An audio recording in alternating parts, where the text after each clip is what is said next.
Hello and welcome to Elm Park. This is a celebration of the greatest season in the history of Reading Football Club. It's a tribute to the record-breaking Royals. The final weekend of the league season, Reading returned to Elm Park, the 46th and final match of the First Division campaign.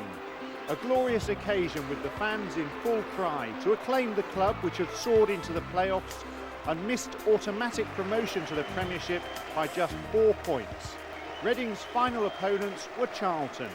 The outcome would determine where and who the Royals would meet in the playoffs. Before the kick-off, Elm Park paid its respects to Jim Brooks. Life president of the club, Gentleman Jim, had supported Reading's cause for almost 50 years.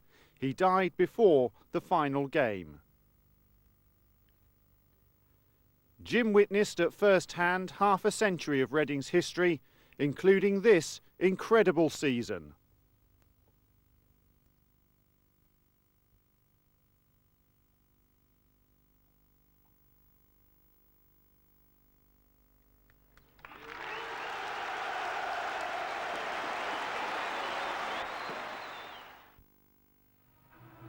The fixture list could hardly have given the newly promoted Royals and Mark McGee a tougher start. Their destination was Molineux, and a meeting with the pre-season favourites for promotion, Wolves. Graham Taylor spent heavily in the transfer market, and one of his new acquisitions, Steve Froggatt, was on the end of that move. It was the game's only goal. Reading, though, surprised many observers. It was an afternoon when the chances came and went. But Reading's style won plenty of admirers throughout the league. A typically flowing move created Reading's best opening. The striker, who'd scored 40 goals during the previous season, couldn't believe he'd missed. The first leg of the Coca-Cola Cup saw Reading at Priestfield. Jeff Hopkins scored the only goal. The players enjoyed celebrating it. Reading's first home game in Division 1 drew a 9,000-plus crowd. Portsmouth were the visitors. Darius Dovcek blocked Jerry Craney's effort and Kit Simons hit the post. But the toughest luck belonged to Jimmy Quinn. The Northern Ireland striker was still looking for his first goal after a clearance by Warren Neal. And this certainly wasn't a bore draw. Michael Gilks again started as substitute but almost supplied the winning goal. More frustration for Quinn, but Reading had their first league point. Jimmy Quinn collected the Golden Boot for his goal-scoring feats in the promotion season before the second leg with Gillingham. But it was his heading ability which brought the first goal.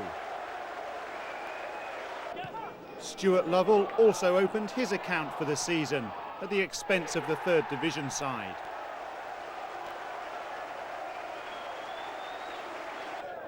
And from Paul Holsgrove's pass, Quinn rounded off the scoring. 3-0 on the night. Reading cruised through 4-0 over the two legs.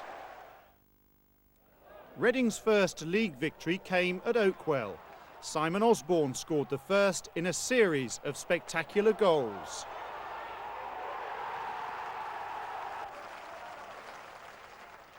The strikers were the architects of the decisive second.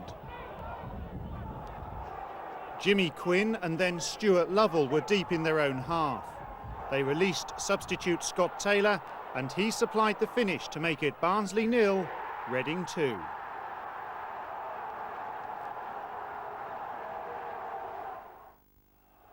This was a lively, colourful occasion, 9 yellow cards and 2 red.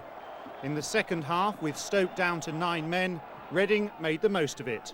Stuart Lovell volleyed in the opening goal. Then Dylan Kerr unleashed one of the goals of the season.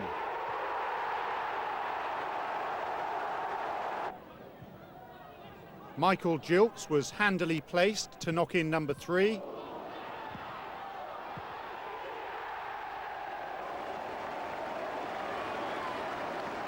And then Scott Taylor completed a miserable night for Joe Jordan's side.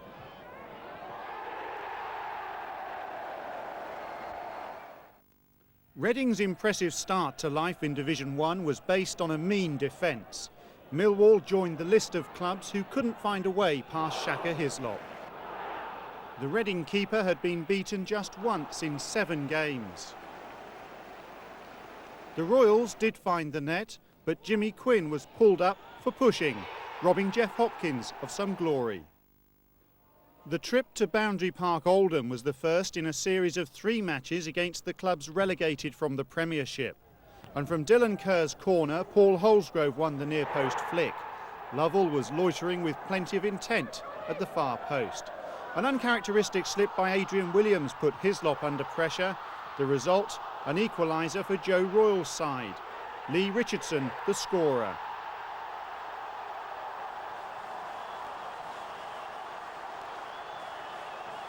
But the goal of the game was another artistic offering from Simon Osborne. Lovell then weighed in with his second of the afternoon. It was a memorable day for the Royals and their confidence was soaring. If we continue playing this way, there's no reason why we can't be in this position come the end of the season. We play some excellent football, which you've seen today, and if we continue doing that and keep creating chances, and I'm sure the goals will keep coming and we can keep getting the points. How much did you enjoy your goal? Yeah, I mean, Geordie just passed the ball in from the right-hand side there. I just managed to nick it through the guy's legs and I just sort of keep it slightly off his line. I thought, I'll give it a go. And it's just one of those that either goes in or goes straight to the keeper's hands, and lucky enough for me it went in. There's a few keepers I've chipped in my time. There's just another one added to my list there. And Mark McGee's side rose to dizzy heights, second in Division 1. It was the highest position in the club's history, surpassing the 5th place achieved in October 1929. 3 points behind Middlesbrough.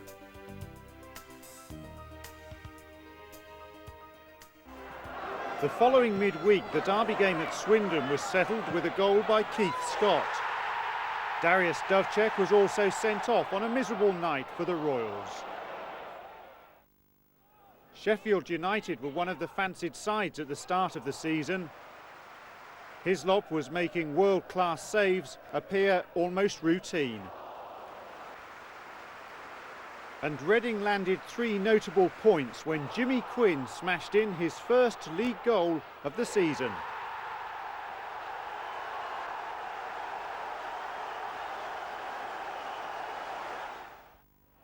The second round, first leg match in the Coca-Cola Cup was a thrilling night at Elm Park.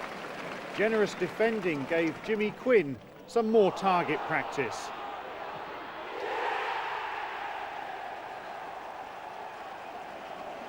But Derby equalised just before half-time through Marco Gabbiadini. It was the first goal Reading had conceded at home. One bonus early this term was the emergence of Paul Holsgrove. And from Quinn's header, he struck his first goal for Reading. Michael Gilks was a constant menace to the visitors. His perseverance and pinpoint centre brought Quinn a second and gave Reading a 2-goal cushion for the return leg. At Vicarage Road, the Royals performed an escape act. They trailed 2-0, but after a half-time reshuffle, Simon Osborne volleyed Reading back into the game. Stuart Lovell had been left out of the starting lineup. He delivered a useful response to his manager.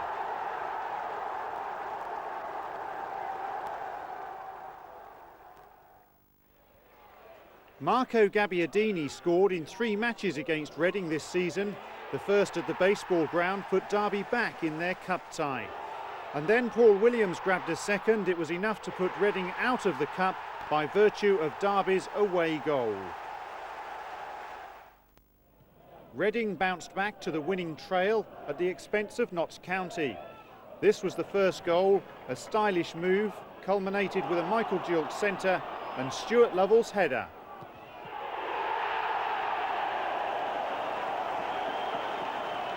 This match was remembered for the bizarre incident which led to the stand being cleared because of a fire alert. Smoke had been spotted, a fan had a pipe burning in his pocket.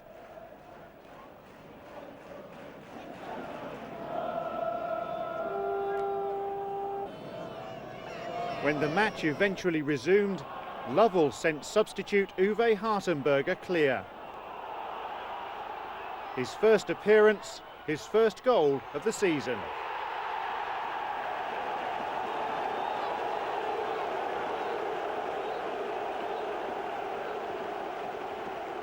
But the points came at a cost. Lovell tore a hamstring muscle. He'd be out of action for 2 months. Reading were third in the league with 18 points from their first 10 matches. Wolves and Middlesbrough were vying for top spot. Reading's next opponents, Charlton, lay 6th.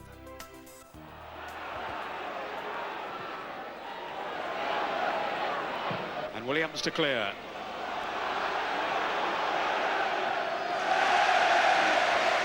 Well, the mere presence then of Hartenberger seemed to deter Stuart Barber. He's a big burly striker, Hartenberger.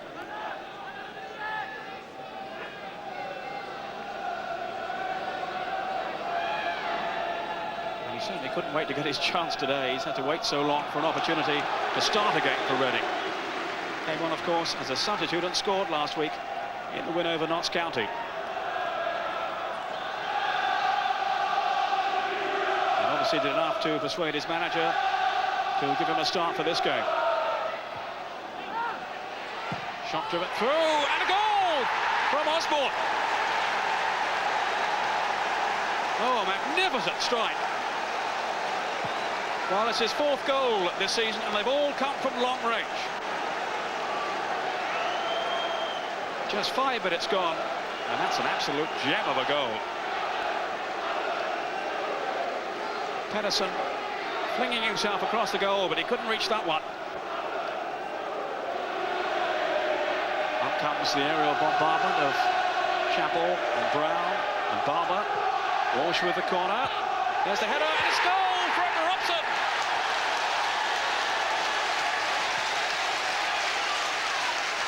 Well, maybe Reading were distracted by those big defenders around them. It was the relatively tiny figure of Mark Robson who had a free header.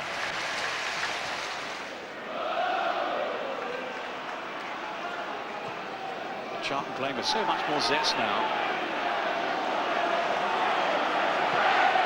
This is Jokes through the middle, and Jokes away from Chappell and from the keeper. And it's there.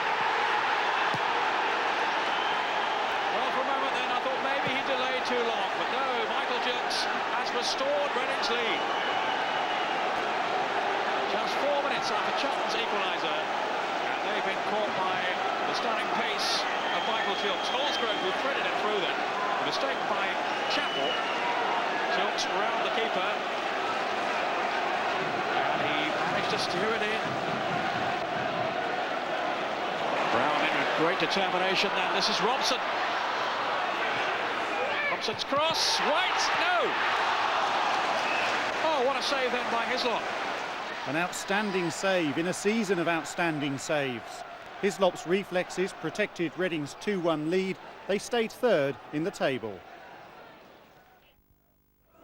Reading ran into an injury crisis which would haunt the club for months. Uwe Hartenberger had waited patiently for his chance. It was curtailed by injury, so an opportunity for Michael Murphy. Paul Holsgrove joined Uwe at the Royal Berkshire Hospital. A broken bone in his foot, Holsgrove would be out for 16 matches. Even so, Reading was still producing the right results. Michael Jilts smashed in the winning goal.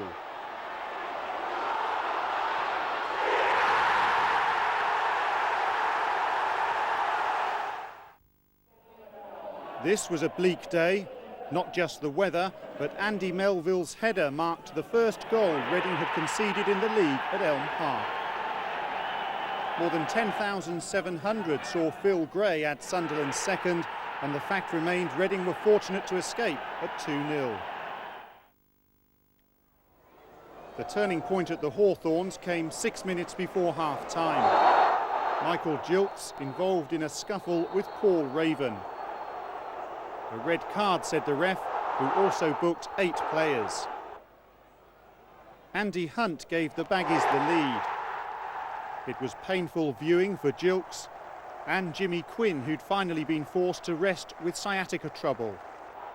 Lee Ashcroft's shot took a deflection off Adrian Williams to settle the issue at 2-0.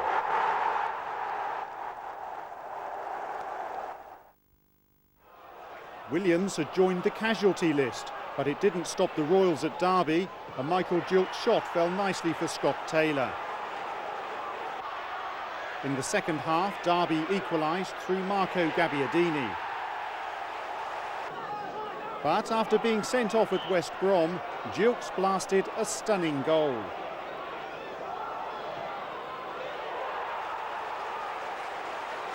From villain to hero, 5 days it seemed was a long time in football.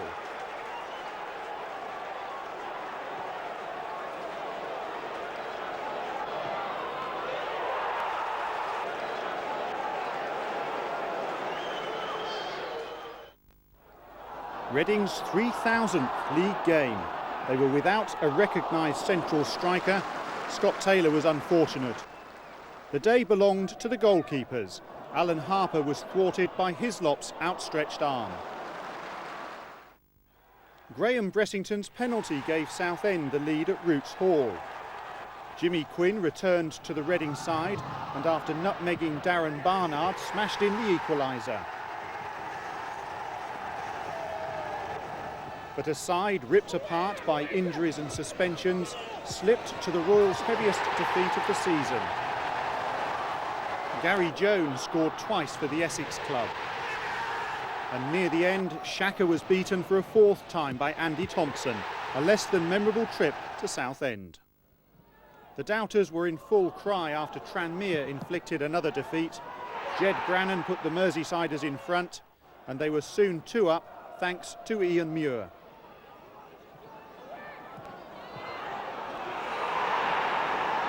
Reading improved after half-time. Barnard's shot was parried and Tom Jones pounced for his solitary goal of the season. But Reading slipped to 8th, their lowest league standing. Muir completed the scoring. With 1 victory in 6 matches, Reading needed a lift. It came at Roker Park. The decisive goal came from Scott Taylor. This his first touch after leaving the substitutes bench. There were 20 minutes left at Elm Park when Keith McPherson clipped John Hendry's heels. A second bookable offence. Macca was on his way. Paul Wilkinson slotted the penalty past Hislop. But Brian Robson's men didn't escape with all 3 points. Super sub Scotty found the corner to make it honours even.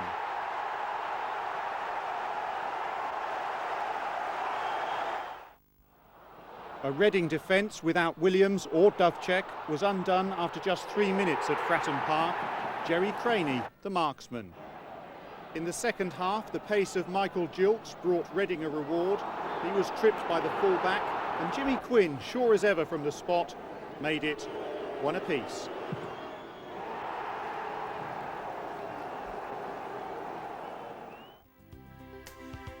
The draw at Portsmouth saw Reading slip 1 place.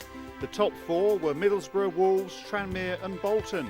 Life was looking quite cosy for Reading, but the drama was just hours away.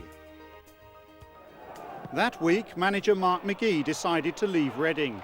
He'd been with the club for 3.5 years. His assistants, Colin Lee and Mick Hickman, went too. They chose to join Leicester City and their forlorn struggle against relegation. At Elm Park, Chairman John Medeski passed control of the playing matters to his senior professionals.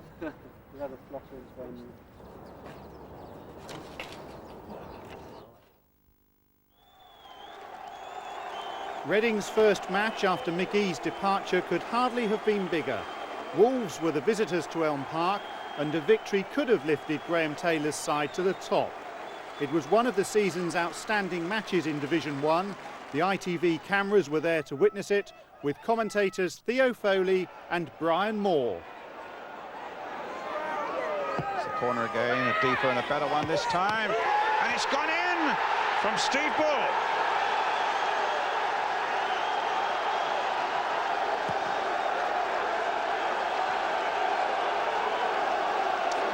Well, that's a great start for Wolverhampton Wanderers after losing Steve Froggatt. A perfectly floated corner, and there he is again. completely on his own, and certainly there'll be loads and loads of questions asked at half-time. That was a splendid header, but my goodness, how did he get that much space? Parkinson. And a long-range shot wide of the Wolves' goal there by the fullback, Dylan Kerr. I can only say that Steve Bull's importance and his presence in the box. Yeah. What an amazing record he's had. It's something like 325 league games at Wolverhampton, and now 192 league goals.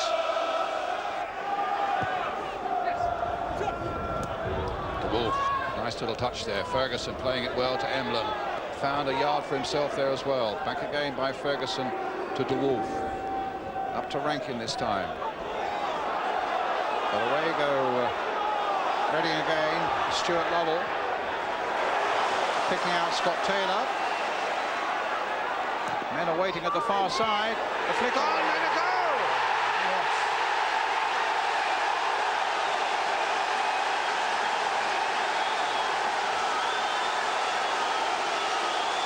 Simon Osborne. What a wonderful goal. That was a wonderful goal. Terrific header there. Beyond Stahl.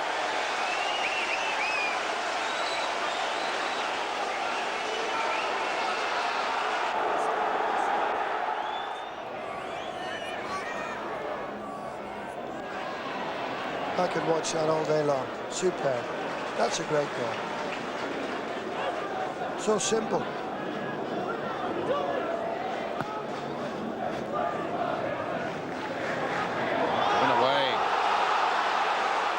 Parkinson making the break now.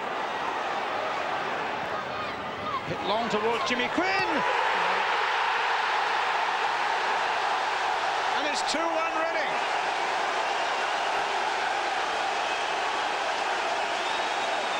Made by that brilliant break down the right. And the faithful head of Jimmy Quinn makes it 2-1. Parkinson's cross.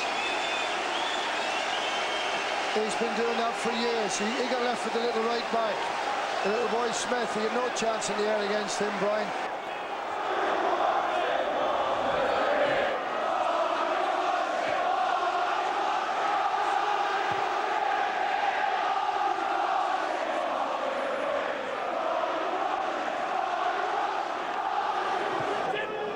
And trying to unsettle Reading. They've got a bit of wind behind them as well.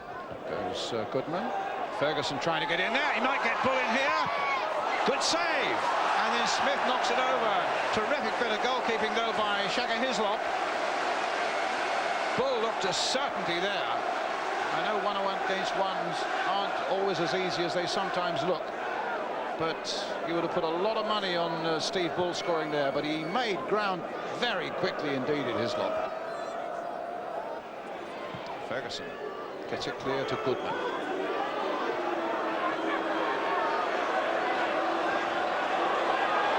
Still with Goodman. Knocked it towards Steve Bull. Mills is arriving! Another good save by Hislop. And that really was just as difficult as the first. He really had to adjust, and he's a big man, and he got down so quickly. That was a great save again. Terrific. He's very, very agile for such a big fella.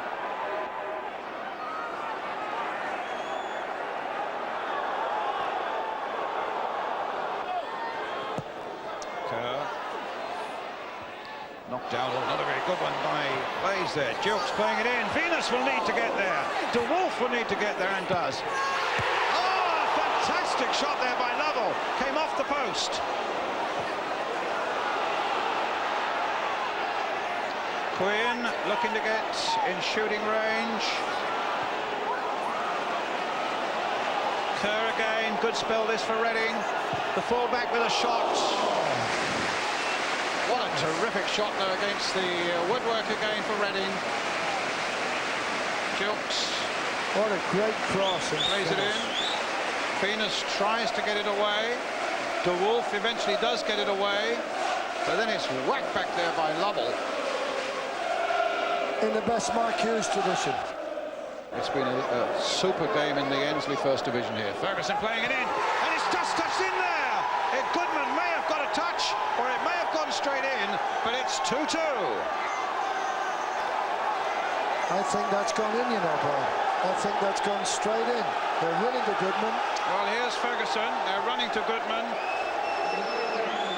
Yes. If he got a touch, it was the slimmest of touches. It's glanced off the defender, and here's Goodman. This might tell us. Yes. It might, in fact, have come off Jimmy Quinn. He won't get the job.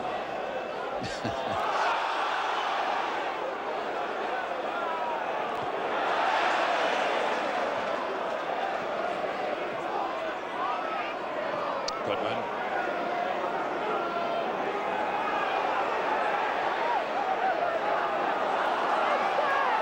Taylor now for Reading. Oh, the Wolves in trouble. That's going to go in. Jokes who finishes it off, and Reading are 3-2 ahead. What a good piece of refereeing. That is a very, very good piece of refereeing. It was clearly fouled by the Wolves. Let it go on. That is an absolutely splendid goal. Lovell shot. Jokes finishes it off. I could score him from there. I'm sure you could as well. What a great game this is. Well, I suppose. It's getting better and better. Okay, let's talk about man of the match very quickly, Theo. Who do you go for? I'm going to go for the keeper, the Reading keeper, Hislop. Shaka Hislop. Yep. The Reading keeper. And the reason is simple. I just felt that his save when Steve Bull was through just after the beginning of the second half was terrific. And then he made another one just after that, and the ball was. Here's Hartenberger now, with Quinn available for him. And Jokes coming up fast. And here's a possibility and a good save. But it's there. It's 4-2. There's no coming back for Wolves now as Michael Jokes makes it Reading 4, Wolverhampton Wanderers 2. A week of uncertainty for Reading is going to end on a Sunday full of smiles. As Quinn plays that ball in superbly. Great work by Stow, but very persistent play by Michael Jokes. 4-2 the score. He's had a great second half, hasn't he, Michael Jokes? No doubt about it. It's a great ball. Lovely ball. Good save. And a good finish. Well, a thoroughly entertaining game of football from the First Division here. And Michael Jokes really epitomising it all with that winner right at the end for Reading, and the man of the match, the Reading goalkeeper, Shaka Hislop. Final score, Reading 4, Wolverhampton Wanderers 2.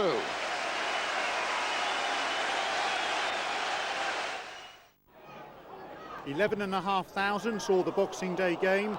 Shaka's festive gift to Darius, saving him the embarrassment of an own goal. It was entertaining fare, though the Christmas crowd didn't celebrate any goals, despite Stuart Lovell's best efforts. The holiday programme continued at Vale Park. A seasonal trip by defender Dean Glover on Lovell gifted Reading a penalty. Caretaker boss Jimmy Quinn delivered the goods. His partner Mick Gooding played a big role in the second. Lovell strode down the right, and his ball in gave substitute Scott Taylor another goal. Grimsby have a habit of upsetting the form books, and they dealt Reading a blow with this goal from Craig Shakespeare.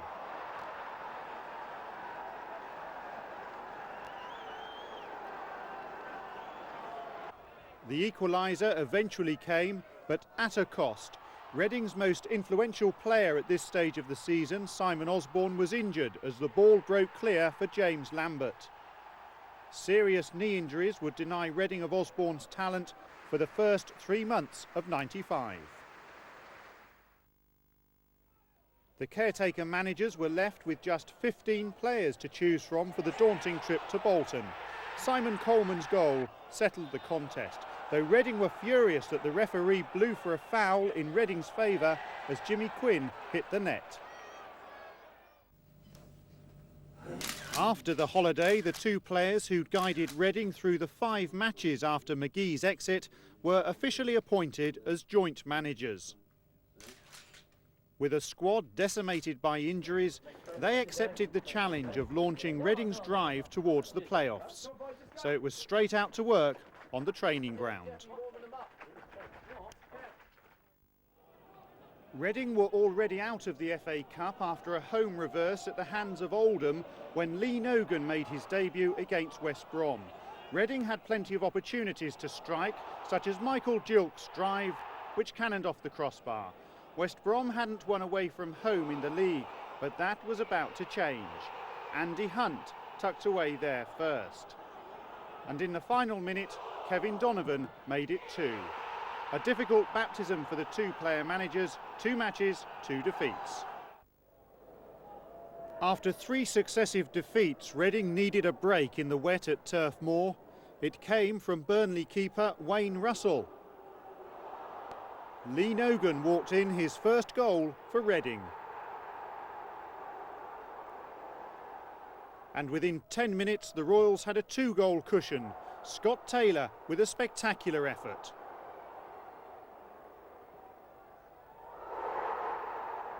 Burnley pulled one back when Gary Parkinson's centre was deflected past Hislop by Adrian Vivash. Reading had a few scares near the end, but survived to take 3 morale-boosting points.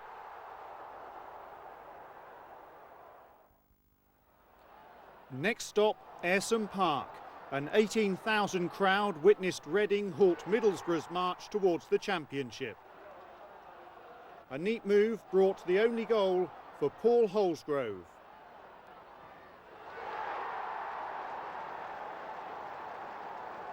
Gilks timed his pass to perfection, and Holsgrove finished superbly at odds of 33-1 to score the first goal. And what's more, Phil Parkinson had backed him. This, one of the results of the season for Reading, one of only 4 clubs to take 3 points from Ayresome Park, as Brian Robson's team headed for the Premiership.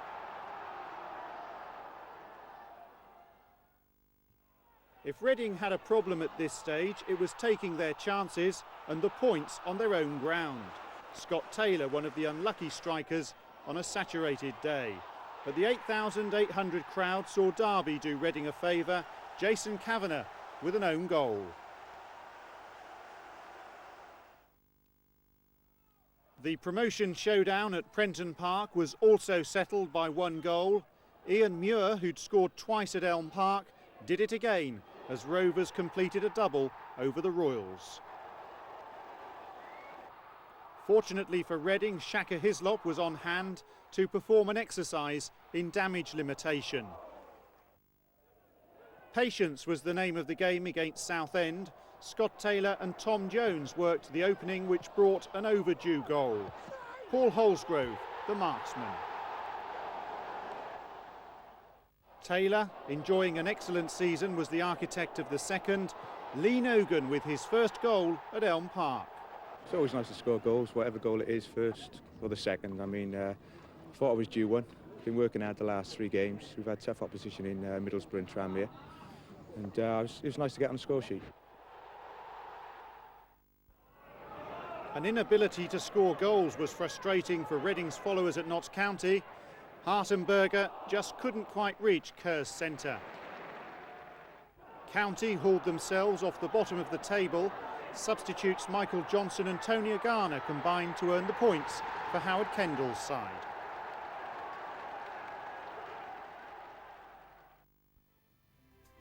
The defeat at County dropped Reading a couple of places to 6th. Tranmere led by 3 points, and Dave Bassett's Sheffield United had forced their way into the reckoning. Put it on by Taylor, Holsgrove, Hartenberger! Well, he's come in for the last 2 games now, Hartenberger, and he has certainly made an impact, and the crowd have taken to him. They love his all-action style. Cut out there by Dylan Kerr, who now feeds Andy Bernard. Jokes. Hasn't been all that effective in the first half, Gilks. Maybe he can be now. Taylor.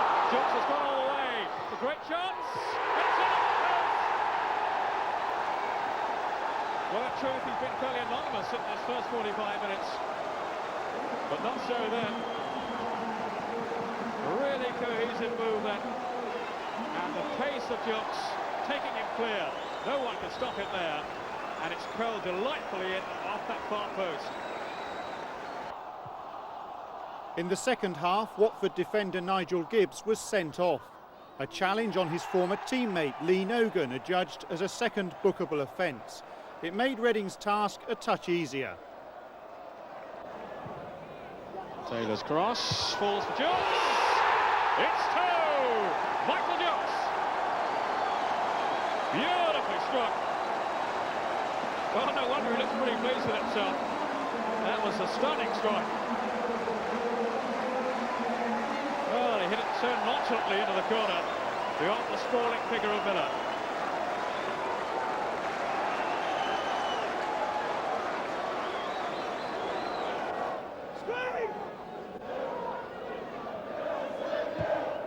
Williams hitting it well. Spun away. Hottenberger. Has to be another one, surely. Holsgrove. 3-0.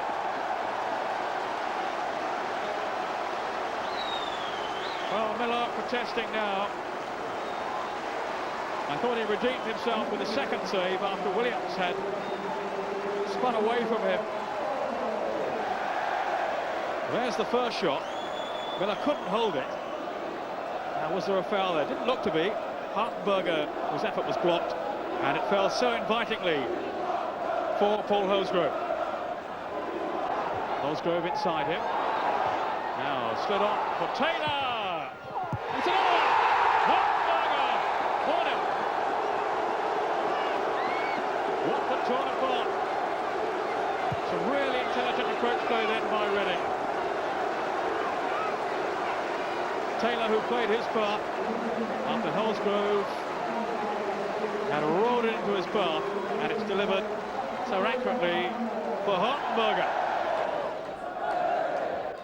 So Reading cruising towards 3 more points. Adrian Williams, back from injury, made a mistake which let Kevin Phillips in to make it Reading 4, Watford 1.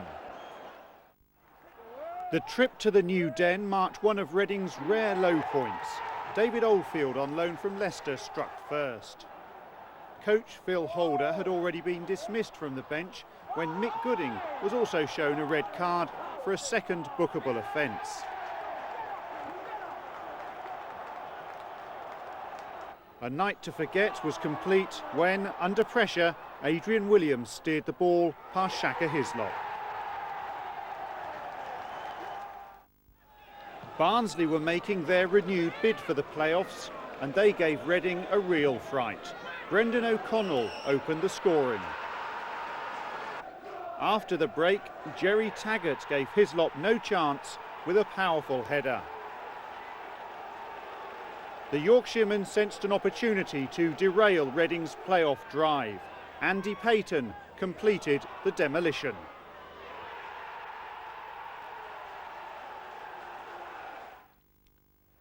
The supporters who followed the Royals throughout the season don't need to be told of Hislop's outstanding contribution. This match at the Victoria Ground epitomised Shaka's ability to keep Reading in touch. And then from Paul Holsgrove's pass, Scott Taylor raced away to claim the spoils for Reading. Results like this gave Reading the best away record in the division.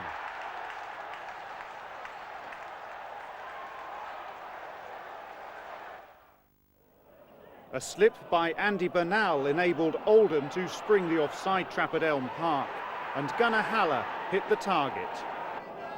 Lee Nogan emerged from the bench to inspire Reading's recovery. His diving header squared the match. Suddenly Reading had the initiative, and with time running out, Scott Taylor squared the ball for Stuart Lovell to seal a memorable victory.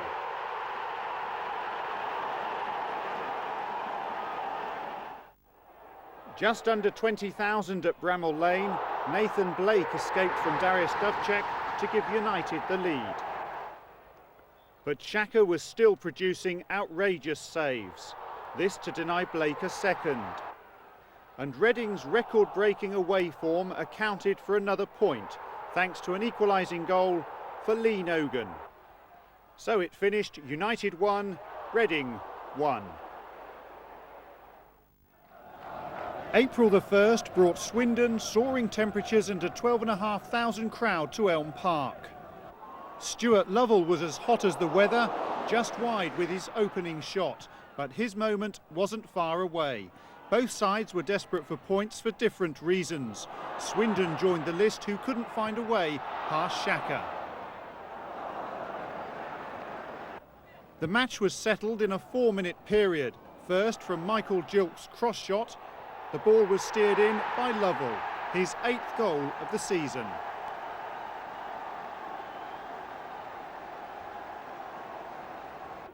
Almost immediately from Joey Beecham's centre, Peter Thorne headed Swindon's best chance wide of the mark. And Reading made their nearest neighbours pay. Lee Nogan was sent flying by Fraser Digby. The goalkeeper got away with just a yellow card. In the absence of Quinn, Lovell took responsibility for the spot kick and made the match safe for the Royals.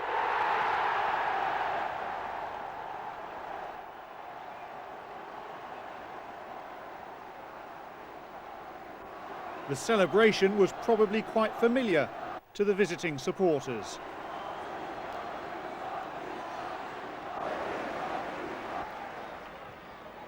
Reading demonstrated that they could turn defence into attack with devastating speed. Adrian Vivash was back at Swindon after his loan spell with Reading, a yellow card for that. It was a good day all round. Simon Osborne emerged from the substitutes bench. He'd been out for 3 months with knee ligament damage. And to round it off, Lovell had Steve McMahon on the back foot in more ways than one. Archie fired in the third, the first hat-trick of his professional career.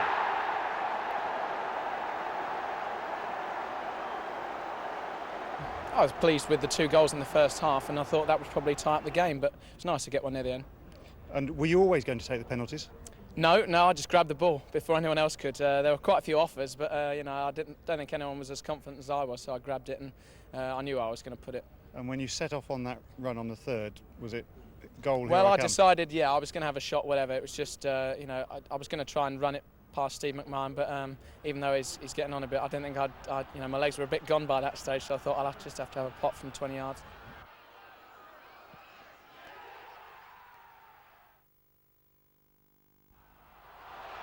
At Grimsby, Hislop turned in another heroic performance. But he couldn't prevent the home side taking the honours. The solitary goal was scored by Steve Livingston. The Easter holiday programme was to have a major bearing on the shake-up for the playoffs. Reading began in style. Dylan Kerr played himself into a position on the left to deliver an enticing centre. It was met by Lee Nogan. It was an explosive 17 minutes for Nogan. Dean Glover gifted the ball to Scott Taylor and he laid on goal number 2.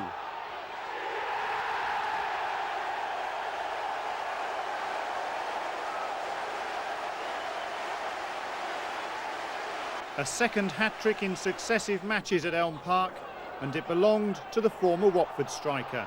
And what's more, Barnsley were being held to a draw in their match with Portsmouth.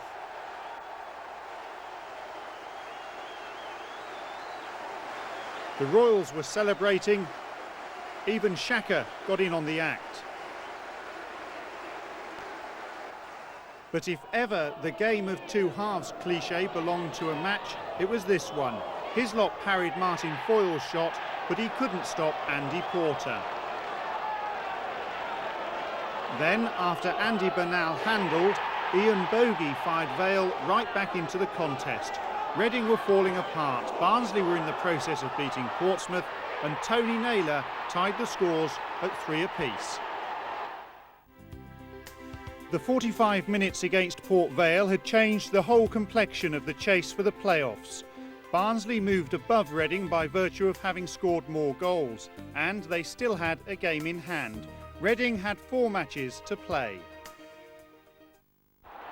And so Easter Monday, Reading desperate for points at Kenilworth Road.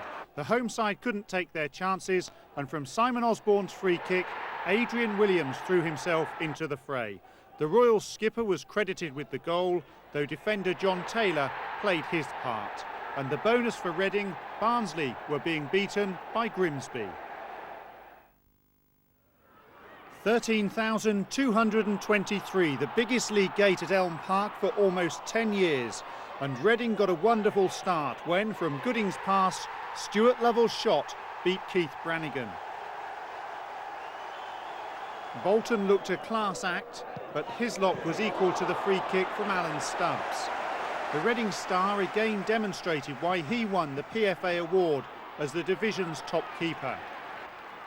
The Bolton strikers were then thwarted as Hislop flicked away Owen Coyle's header.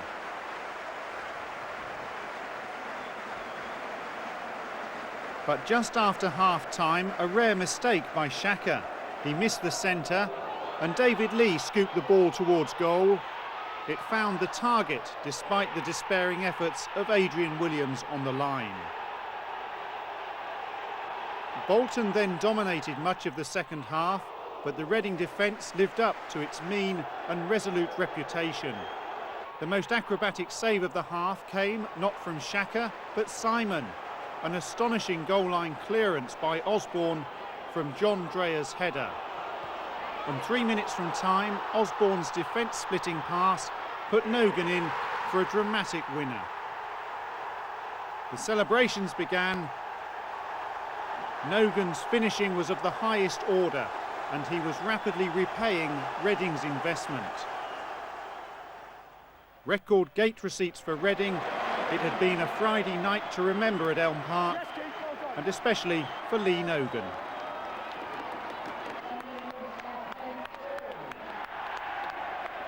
Had you settled for a draw when you went through and scored the winning goal? It was looking like a draw on the cards because, you know, they didn't give much away second half, and you know, you just keep hoping you're going to get a break, and fortunately for us, we did. Now the supporters are going to be saying that you're in the playoffs or as good as in them now. Are you saying that? No, we've got 2 games to go, and you know, we've got to win them games. We've got to look to win them, and because Barnsley have got 4 left, and you know, they can still catch us. I think they've got a slightly better goal average than us, so you know, we've still got a lot to play for. And so 5,000 Reading supporters made the trip along the M4 for the final away match of the league season. They converged on Ashton Gate because the right results could see Reading into the playoffs. Chairman John Medeski and his directors paid tribute to their followers. And again, the players delivered. From Simon Osborne's free kick, Stuart Lovell headed the opening goal. The set-piece work in training reaped its reward. Archie's 12th goal of the season.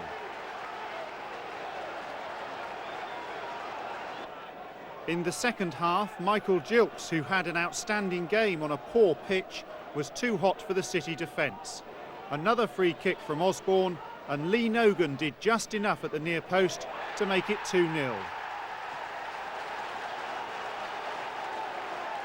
Osborne's recovery from injury arrived at just the right time to give the Royals some fresh impetus as they closed in on the playoffs. City, already relegated, pulled back a late goal when Shaka Hislop missed a centre. Brian Tinian scored it. It wasn't enough for City, and the result wasn't quite enough for Reading. Barnsley won their match, so the race for the playoffs rolled on. But not for long. The following Tuesday, this goal by Oldham's John Eyre denied Barnsley a victory and guaranteed Reading a top 5 finish. Fittingly enough, Reading won a trophy that very evening, but their Berks and Bucks Senior Cup victory was overshadowed as thoughts and ears were tuned in to the Barnsley game.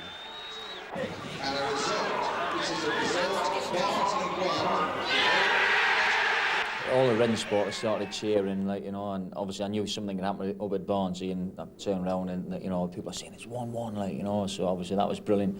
And then just before the end of our match, they've confirmed that the final result was 1-1, which is, it's brilliant for us. We're in the playoffs now. The squad could afford just a little relaxation as they prepared for the final Sunday of the league season and the meeting with Charlton. Few would have believed that the excitement of the previous season, Reading's championship year, could have been outshone. But the impact Reading made on the First Division was a credit to everyone involved at Elm Park. Who'd have seen this last season, going up as champions, that we'd be, trying to get in the Premiership this year? As you say, I think a lot of people thought, well, Reading being a small club, if we had have held our own in the First Division and stayed in the division, it would have been a great season. But it just goes to show you the quality of players that we've got at this club, and we've all worked very, very hard. It's all credit to them. There's a lot of people working behind the scenes at Elm Park, but it's all about what happens on the pitch, and it's all credit to the players. Before the final game with Charlton, Shaka Hislop received the Player of the Year award. He'd been at the heart of the Royals' promotion drive and was extending his unbeaten run in the side to a second full season. Good header there by Nogan. Bowyer caught out there. And possibilities here for Charlton! For Reading, rather. And Lee Nogan.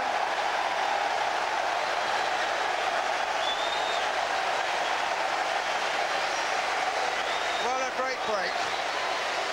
And a super goal.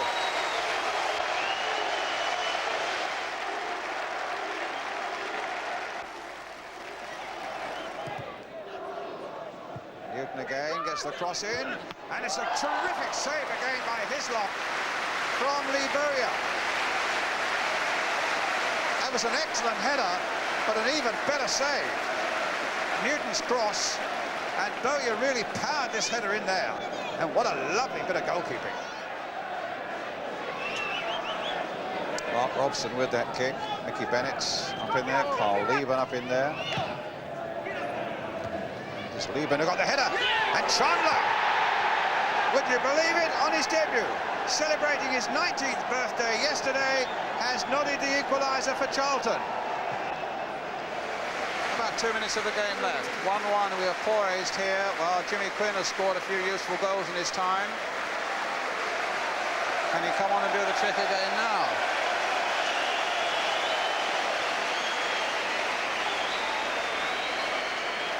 Here comes the corner. A deep one there. Oh, it's a very good goal, and it's Adi Williams.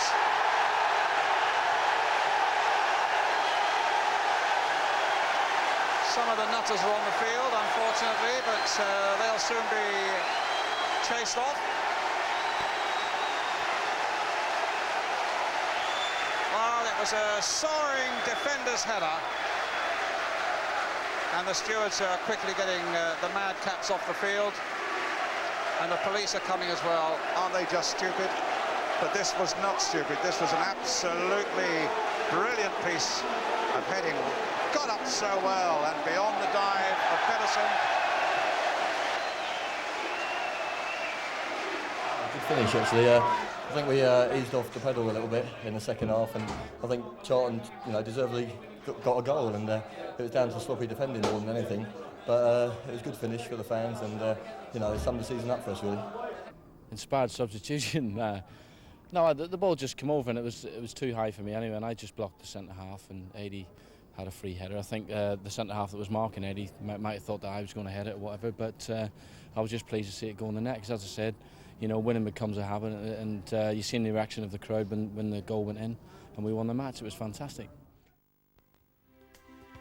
And Reading were the only winners in the top 5 on the final day. They finished second. In previous years, that would have been enough to earn automatic promotion. Middlesbrough were the champions. Bolton would meet Wolves and Reading Tranmere in the playoffs. 79 points from 46 games, the highest finish in Reading's history. Record-breaking Royals. It had been an outstanding season, though the club rarely received the credit its achievements and performances deserved. But the supporters who followed the Royals headed home with some wonderful memories. The fans have been absolutely out of this world this season. I mean, they've been absolutely marvellous, and it's marvellous to think that the fans now come down and they don't have the self-consciousness about cheering as they used to. They come down, they cheer their hearts out, and that's been very instrumental in our success. We've always felt like the poor relation in terms of the media and so on, because I don't think we've had a fair crack of the whip. But I think now people have stood up and take notice of Reading, which is great, because we certainly deserve it. Although having said that, it's been very nice for us just to beaver away unnoticed and land up sort of so high up in the First Division. Your joint managers? Well, what can you say? I mean, they came into the job at a moment's notice and they've just been absolutely sublime. I mean, I've got every sort of accolade to heap on them. They've done a marvellous job for us. How do you see the club evolving for the next 6 months, year, 2 years? Well, more of the same. I mean, we've had a marvellous experience over the last few years of just going up and up and up. You know, we're no doubt going to have a problem in terms of getting the new stadium, getting all that sorted out, but we're getting marvellous help from the Reading Borough Council and lots of different agencies, so that's going to be okay. Yes, well, you know, we're at the top, you know, the board that is, and I'm talking about Graham Denton and Ian Wood-Smith. You know, we work very hard for the club, as do the backroom staff at Reading Football Club. We will just continue to do our best, and that's all we can do. And we'll just carry on and try to give the fans out there, and as indeed the players and the managers will, total excellence. Congratulations on an excellent season. Thanks very much, Chris.